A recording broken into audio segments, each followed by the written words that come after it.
18 countries, including France, the UK, and the USA, have issued a statement urging Hamas to accept a pending deal draft on talks in Qatar and to release all hostages held in Gaza. US officials claim there is a deal on the table that would bring a ceasefire immediately to Gaza, but Hamas has rejected it. In Tel Aviv, relatives of some of the hostages have called other countries to join the plea. A top Hamas official told the Associated Press that Hamas is ready for a truce with Israel. He added that they will lay down arms and convert into a political party after an independent Palestinian state is created. Meanwhile, the civil defense in Gaza expressed its readiness to assist an independent international investigation into the mass graves discovered recently near major hospitals. The civil defense claimed that almost 400 bodies were discovered. Earlier this week, the UN has called for a clear, transparent, and credible investigation.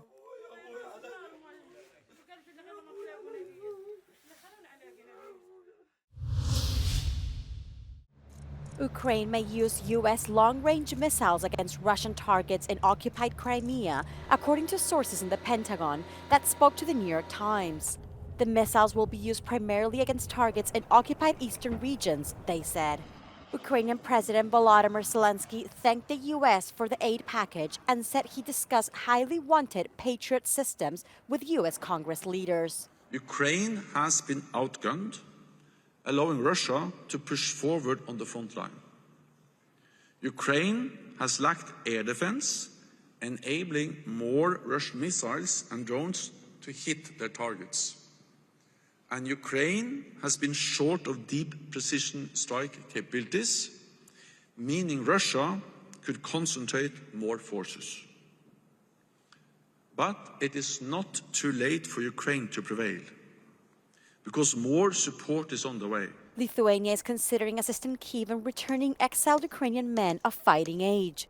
Poland has taken a similar stance earlier this week. Kyiv has introduced a ban on issuing new IDs in consulates to Ukrainian men who are living abroad. This measure intends to deal with potential draft dodgers. In eastern Ukraine, demining teams starting to work on cemeteries ahead of the upcoming Orthodox Easter.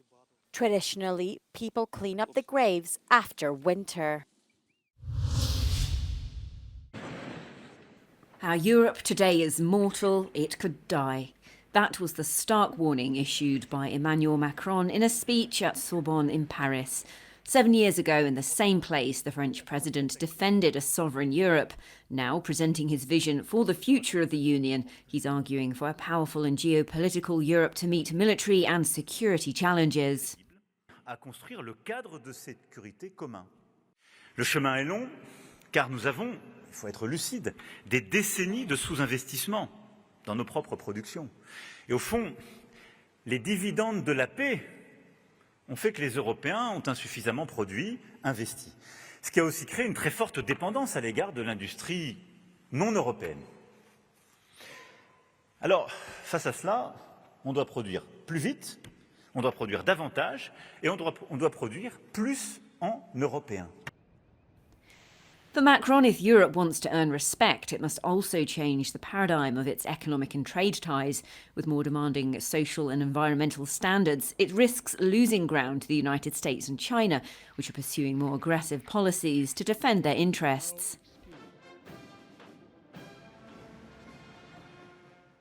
Nous avons aujourd'hui un défi, c'est d'aller beaucoup plus vite et de revoir notre modèle de croissance. Parce que là aussi, les règles du jeu ont changé. Et elles ont changé de manière simple. Les deux premières puissances internationales ont décidé de ne plus respecter les règles du commerce. Je le dis dans des termes très simples. Mais c'est ça la réalité depuis l'Inflation Reduction Act. The French president wants to speed up industrial policy in 5 strategic sectors: artificial intelligence, quantum computing, space, biotechnologies and new energies. According to Macron, it's also the battle for European values and liberal democracies that's now at stake. Emmanuel Macron's speech definitely had an electoral flavor behind it. With about 6 more weeks to go before the European elections, the president's party Renaissance is currently lagging behind in the polls, 10 to 16 points behind the French far right, which the president didn't hesitate to tackle indirectly during his speech, claiming that nationalists want to stay in the European House, but without paying the rent. Sofia Katsankova in Paris for Euronews.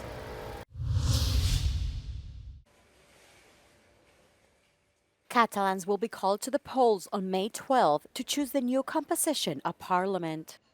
The electoral campaign has already kicked off in an election that, according to the latest polls, will lead to parliamentary fragmentation. The Socialist Party of Catalonia, led by former Spanish Health Minister Salvador Illa, is expected to win, but without reaching a governing majority.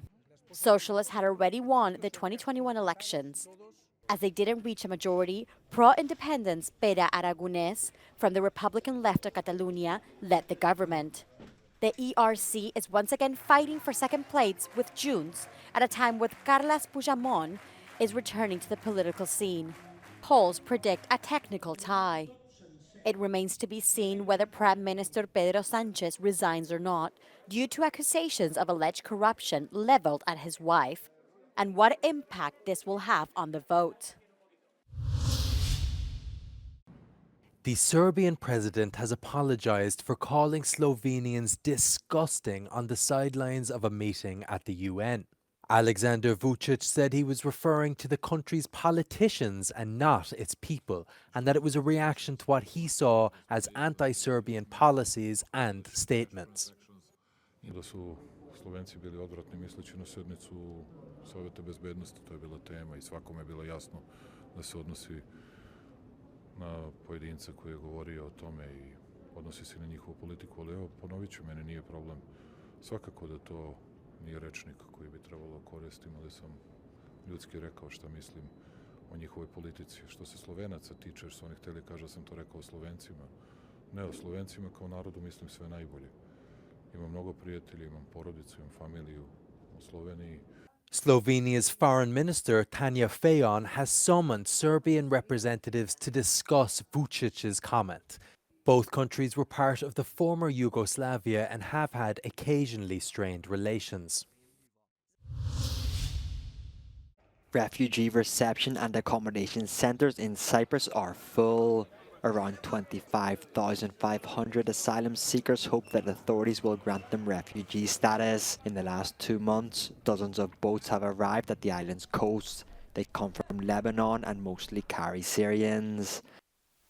نحن طلعنا من الحرب من سوريا، يعني اجينا لهون كرمال نأمن معيشة ومستقبل لأنه صراحة ما في مستقبل بسوريا، لأنه في كثير من الشباب تركوا أهاليهم وكل شيء وأجوا لهون كرمال تيعيشوا. تركتهم وأجيت كرمال تأمن لي معاش وتأمن لهم معاش تقدم لهم اللجوء تيطلعوا من سوريا، لأن سوريا المعيشة كثير صعبة. The latest developments have alarmed authorities who are struggling to manage the large and unexpected number of refugee arrivals, and the worst may be yet to come. Τα τελευταία κύματα από το Λίβανο, από Σύριους, είναι πάρα πολύ μεγάλα. Γι' αυτό είναι που προβληματιζόμαστε. Εάν ο Λίβανος τελικά δεν τα καταφέρει να καταρρεύσει, τότε πιθανόν να έχουμε τεράστιο πρόβλημα. This reception center hosts around 1,000 asylum seekers. Local politicians warn of the country's limits. Και σαν κράτος είμαστε πολύ μικρό και δεν μπορεί η κυβέρνηση δικιά μας να εξυπηρετήσει αριθμούς μεγάλους. Δεν είμαστε πολλοί, είμαστε λίγοι και έχουμε οροφή στο πόσους μπορούμε να εξυπηρετήσουμε και να βοηθήσουμε. The government is asking the EU to change the status of Syria, arguing that parts of the country are no longer war zones. Το μεταναστευτικό, τουλάχιστον στην Κύπρο, είναι ένα ζήτημα που βρίσκεται πολύ ψηλά στις συνειδήσεις, στις ανησυχίες των πολιτών μας, αλλά και ως κριτήριο στις επιλογές που θα έχουν στις επερχόμενες εκλογές. Εμείς και άλλα κράτη της Ευρωπαϊκής Ένωσης βλέπουμε ότι υπάρχουν συγκεκριμένες περιοχές στην Συρία που μπορούν να χαρακτηριστούν ως ασφαλείς. Θα πρέπει να επιδείξει η ίδια η Ευρωπαϊκή Ένωση έμπρακτη αλληλεγγύη, έμπρακτη στήριξη στην Κύπρο. Θεωρούμε όμως ότι μέσα από αυτό το πακέτο το οποίο θα παρουσιαστεί στις 2 Μαΐου στον Λίβανο, θα είμαστε σε θέση και εμείς, αλλά κυρίως ο Λίβανος, να συγκρατήσει τις μεταναστευτικές ροές προς την Κύπρο. Αυτή τη στιγμή το 7% του πληθυσμού της χώρας είναι πρόσφυγες και μετανάστες. Ο Νίκος Χριστοδουλίδης υποστηρίζει πως πλέον πρόκειται για θέμα εθνικής ασφάλειας. Η Λευκοσία ζητεί από τις Βρυξέλλες και τους Ευρωπαίους εταίρους της να δείξουν περισσότερη αλληλεγγύη. Από το κέντρο πρώτης υποδοχής Πουρνάρα για το Euronews, Απόστολος Τάικος. European authorities say they've rounded up a criminal gang who stole rare antique books worth €2.5 million from libraries across Europe.